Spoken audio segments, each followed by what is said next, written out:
hey, I'm next, and not be seen, just be invisible. I could tell that even the people that looked like they were looking at me weren't seeing me. And that created a great deal of angst in my life. But every superhero should have a little angst, right? Isn't that part of their backstory and their existence as a superhero? So I think about my superpower and think, I want to use my superpower well. I want to put it to use. I want to put it to use in a way that is constructive and powerful. Yet, this superpower is something that I want to think I'm unique at, but I'm not, am I? Because there's many people in this world that feel unseen, that feel invisible. Yeah. Maybe some of you have. Maybe some of you out there online have. We go through life sometimes thinking that we're it. We're the only ones that have this, whatever this is. And in this case, this sense that we're not seen, we're not valued, we're not loved, we're not cared about, that we're invisible to the world. But I think the beauty of that recognition is that you and I also have another superpower. And guess what that superpower is? It's to step up and move through and be beyond that invisibility. And the way we do that is in appreciation, is in finding value. It's in the thank you that we share with people. Travis knows this. I went to a continuing ed workshop over the weekend.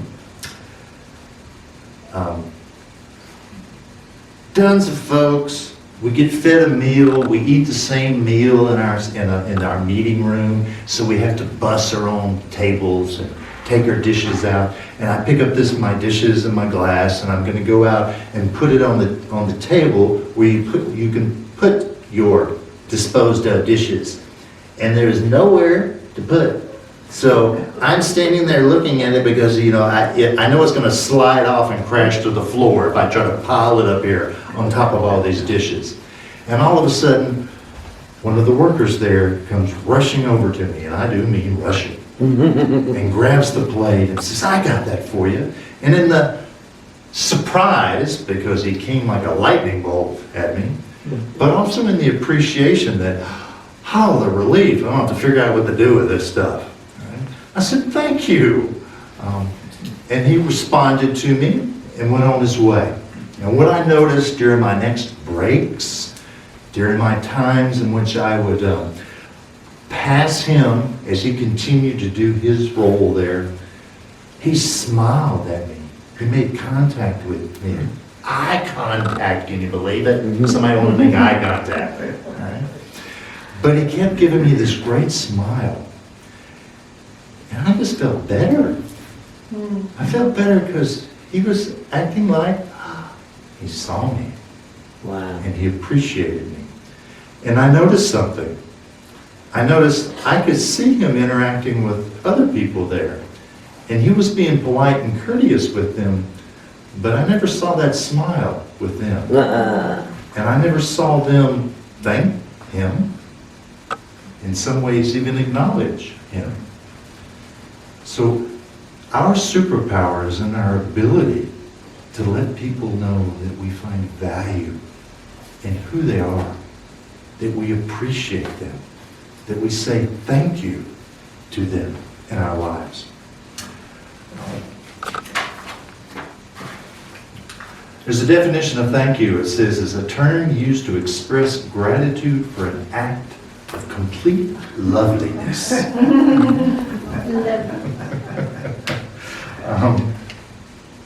There's a book called The Psychology of Gratitude. And in the psychology of gratitude, one of the things they lay out is all the research that shows that when people show gratitude toward each other, their relationships change. There's an evolution that takes place. And it may not be with that first thank you, but as you continue to show gratitude toward people, the dynamics, the relationship between them change. And guess what happens to people's bodies when they are experiencing gratitude? Well, they relax, but they heal. People that experience gratitude have more healing, physically and mentally.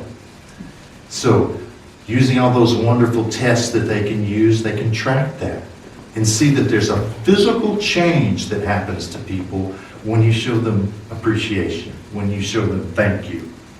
So, thank you. In that sense of appreciation is seeing that I recognize the value that you are. And in thy superpower of invisibility, when you recognize the value that you recognize me, that I feel seen, I feel that you've experienced me for who I am, versus I'm not seen, I'm invisible, and thus I have no value to you. So thank you is about raising our value. Let's see if I've got it here. Yeah. There's a story in the Bible, it's in Luke 17. And the story goes that here we're with Jesus Christ, and he passes these 10 lepers. So 10 men that have leprosy. And they call out and say, Jesus, have mercy on us. And Jesus, being Jesus, just responds, go back to the priest. And what he was telling them was, in their society, when you have leprosy, you get excommunicated, you get shunned, you get thrown out of the community. And the only way you can get back in the community is you go to the priest and show them that you're healed and healthy, and the priest gives you the A-OK, and now you become part of the community. So Jesus was telling them, go show the priest because you're healed. And 9 of them run off back toward town, and one comes over who's a Samaritan. And if you don't remember about the Samaritans in the Bible days, the Jews and the Samaritans were not buds. They didn't get along. But the Samaritan of the group comes to Jesus and thanks him for what he's done for him, recognizes the value that's been given to him. And Jesus, again, being Jesus, says, weren't there 10 of you? Because what he recognizes is, this is the only one that showed thank you, that responded with that value, that recognition of that value. And the story to me is really just sharing with us to remember to show that appreciation for when we receive that value, when that value comes to us in our life. Because we can get caught up and run off down the road, right? Because we're excited. My world is better now. But with the people that we interact with, that connection, that value goes back to, just like in the psychology of gratitude, recognizing that they contributed to me. I am better because of what they contributed to me. And now I am giving back to them by recognizing their value. My superpower has been awakened when I return that. So,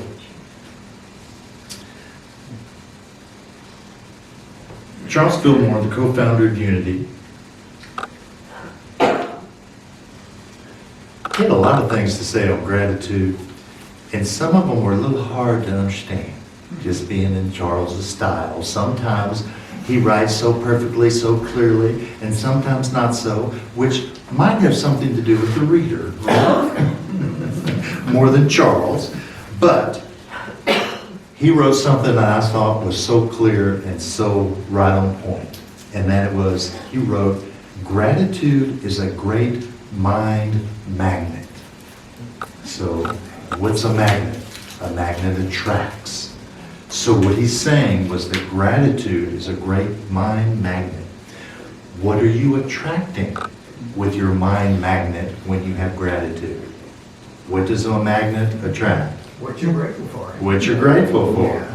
So he was sharing with us the law of mind action, which is what? Thoughts held in mind produce after their kind. What we think about. And can I say this? I don't think here that he was saying that if you just think about money, money is going to show up right there in your little cup. It's just going to start flowing out of your cup. I'll drink it. I think what he was saying to us is that if you think about gratitude, you're holding gratitude. Gratitude is what you look for in your life. Then what you think about is gratitude. And by thinking about gratitude, you think about more gratitude. And when you step into life, because you're thinking about gratitude, what do you notice more of? It's because it's in your thoughts, right? It's what you identify with. It's what you discover is more gratitude. So now that you have more gratitude, you are doing what? Experiencing, holding, thinking, and seeing more gratitude. You hold, think, see more gratitude. It keeps compounding, expanding. You become that gratitude. And now that you become that gratitude, guess who gets the benefit? You do. Because you got a new perspective in the world. But also, didn't we just say, doesn't gratitude change you physically and mentally? Yes. And you also get to do what? You get to share that with other people. You get to share that gratitude, that thank you with them. You help them. They help you.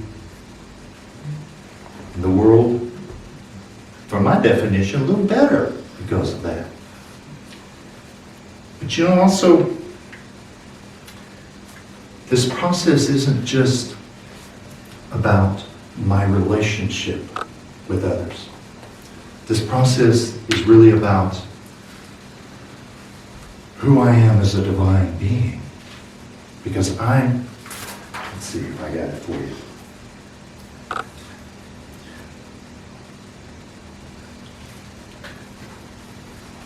Let me back up and just add this. That gratitude, according to Charles, is also an attitude of greatness. That divine nature, that greatness you are, that when you have gratitude, you're holding that greatness. You're holding that awareness of your own divine nature. You're the example and now the amplification of the divine nature that you are. And because you're holding that gratitude that is about your greatness and your divine nature, let's go back to what we already said. What keeps getting into your consciousness and your awareness? It's that you are that greatness. You are that divine nature. The consciousness that is all is the consciousness that you are. And yes, you're a unique expression. Maybe not in this moment expressing everything that is the universe, but you're expressing you uniquely. And the more you deepen that consciousness and your awareness of that consciousness, of that greatness, the more you live that, the more that is what your thoughts and your awareness focus on, and thus that's what you become. Not because you weren't already that, but because that is where your awareness is. You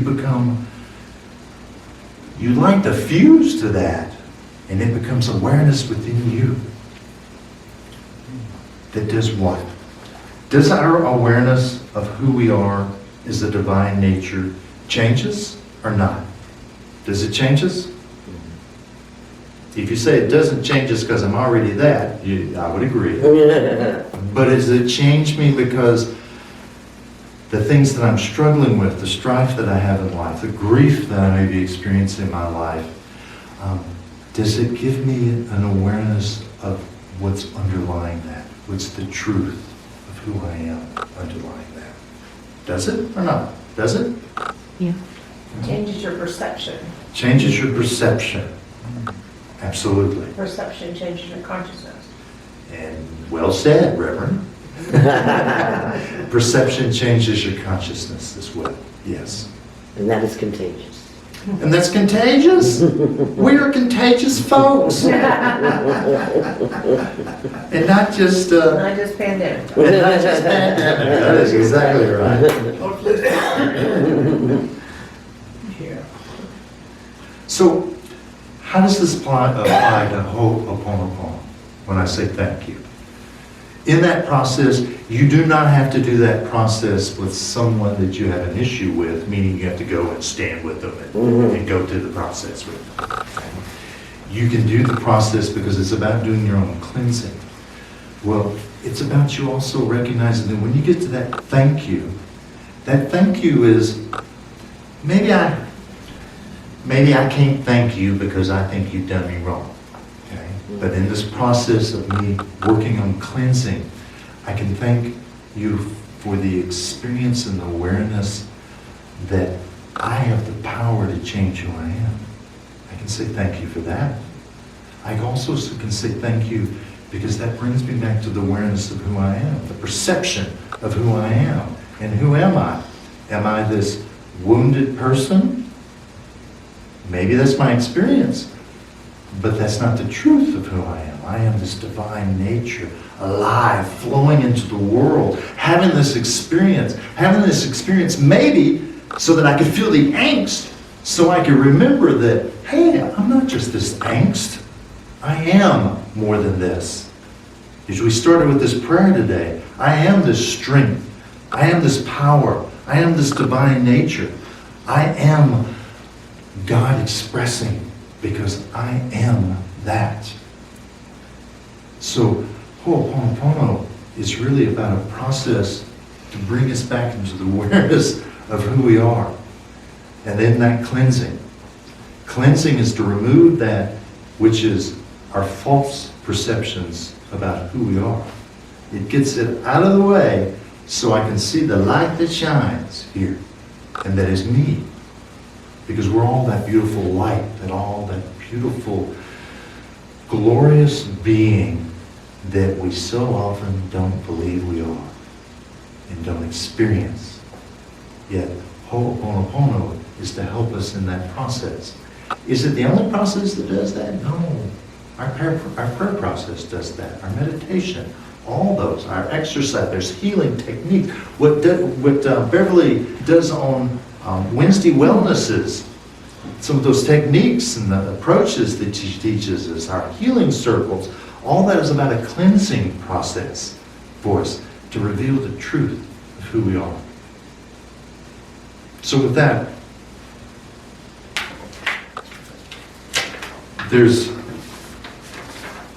this wonderful line in the Bible too, and it comes, it's supposedly, we believe it's written by Paul, and he says, "In all things give thanks." Okay? What I think is beautiful about that line is, he didn't say, "For all things give thanks." He didn't say "for." Because there are things that we're challenged in giving thanks for, right? We don't see its value in our life. He said, "In all things give thanks." He was talking about the state of being. What are you in? Are you in that process of being grateful? Then be in that gratitude so that you can give thanks. And of course, now that we've said what we've said today, then we know that the more we're in that state of giving thanks, the more we give thanks, the more we find to be thankful for, the more our life opens up to that.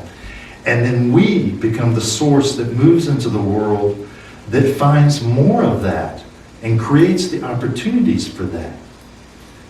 I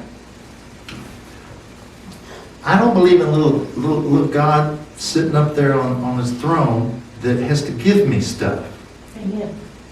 The process is that I, in my awareness, step into the world and take action, and it unfolds for me because of the consciousness, the perception I have, and the action that I take in the world.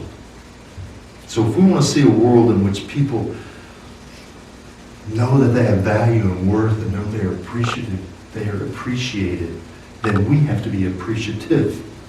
We have to take that thank you to them. We have to take that action to say thank you. Thank you to the person that, well, they're just cleaning up dishes. We could say how lowly are they, but they're not, are they? No. That man that day gave me a gift. He reminded me of who I am, and he helped remind me of my superpower. So, I'm going to invite, just for this next few moments, think who you're grateful for, who you can say thank you to in your life. And if it's 27 people, great. And if it's only one, then one. Who is that person? And remember, it's not gratitude for what bad, unhappy, distasteful things that you might have thought that have conspired and unfolded in a relationship. That person might be the person that, yes, did a kindness to you, but they did it in a way that was loving, or they did it in a way that seemed to be unloving. But what am I thankful for? What awareness did they give me? Did they help me recall and remember that I am divine and thus they are divine? So for your homework, because you always get homework, don't you? Life is actually always giving us homework, whether we know we're getting homework or not. Who can you be thankful for? Who can you say thankful that you're thankful to? Who can you say thank you to? But also, this week, in those thank yous, remember that sense of gratitude, that sense of greatness, the one that's thinking of this thank you, this one that's recognizing and being appreciative, there dwells here that greatness. And that divine nature is mine. So yes, I'm sharing thank you, but I'm remembering that thank you is for me, for my own divine nature. And I'm recalling that. So, in closing,